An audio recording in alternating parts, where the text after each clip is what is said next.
এটা কি নিয়ম? ইতিকাফ মানে কি তুমি আল্লাহ রাব্বুল আলামিনের কাছে নিজেকে সুবুত করে আল্লাহর ঘরে, হঠাৎ যদি বিশেষ কোনো একটা প্রয়োজন হয় তাহলে হ্যালো, হ্যাঁ আমি এখন ইবাদতে আছি, সমস্যা এটা। কিন্তু আপনি ওইখানে Instagram, video call, audio call, Facebook সব কিছু চালাই দিয়েছেন কোথায় বসে? এতেকাফে বসে। এটা এতেকাফের হরমত নষ্ট হয়ে গেল। আল্লাহ রাব্বুল আলামিন বলছেন যে ওয়ালা তুবাশিরুহুন্না ওয়া আনতুম আকিফুনা ফিল মাসাজিদ, তোমরা যখন মসজিদে ইতিকাফ করবে তখন তোমরা স্বামী স্ত্রী মিলামেশা করবে না। এজন্য নবী করিম সাল্লাল্লাহু আলাইহি ওয়াসাল্লামের স্ত্রীগণ কি করছিলেন জানেন?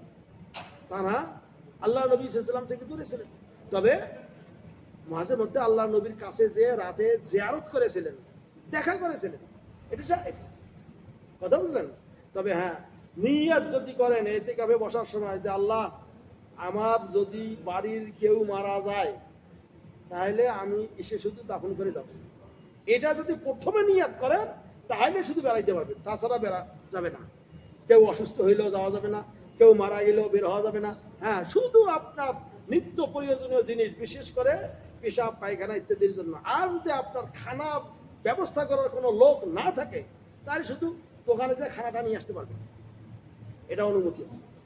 যদি কেউ কি না, তাহলে আপনার ইতিকাফে বসার উদ্দেশ্য হলো যে আল্লাহর সন্তুষ্টি পাওয়ার জন্য নিজেকে ইবাদতের মাধ্যমে আবদ্ধ করা, এটা হলো কি ইতিকাফ।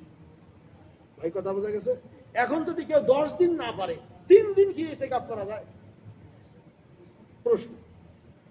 হ্যাঁ, যদি কোনো লোক মনে করেন খুব কাজের ব্যস্ততায় নাই, পাইলেন না, তাহলে কেউ যদি মনে করেন মক্কা মদিনায় গেলেন, মক্কায় গেলেন, মদিনায় গেলেন, নিয়ত করলেন যে আমি এখানে 3 দিন অবস্থান করব, 1 দিন 1 রাত অবস্থান করবো, 3 দিন 3 রাত আমি কি এখানে অবস্থান করবো, এই নিয়ত কেউ যদি করে এটা জায়েজ আছে।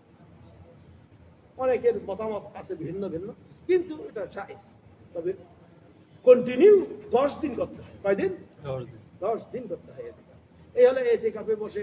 এখন কথা হলো, মনে করেন কোন লোকের যদি এখানে একটা মাসআলা, কোন লোক ইতিকাফে মসজিদে বসেছেন, মসজিদে এখন যদি তার কোনো নাইট প্রেশার হয়ে যায়, তার যদি মনে করেন কি ইহতিলাম হয়ে যায়, স্বপ্নদোষ হয়ে যায়, তখন করণীয় কি?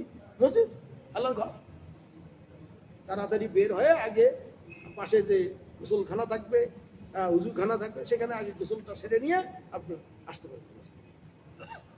কথা বোঝা গেছে ভাই? কিন্তু ইতিকাফে বসে স্বামী স্ত্রী মিলামেশা ইত্যাদি এগুলো সব হারাম, জায়েজ।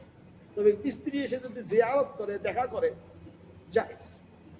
স্ত্রী এসে দেখা করলে কি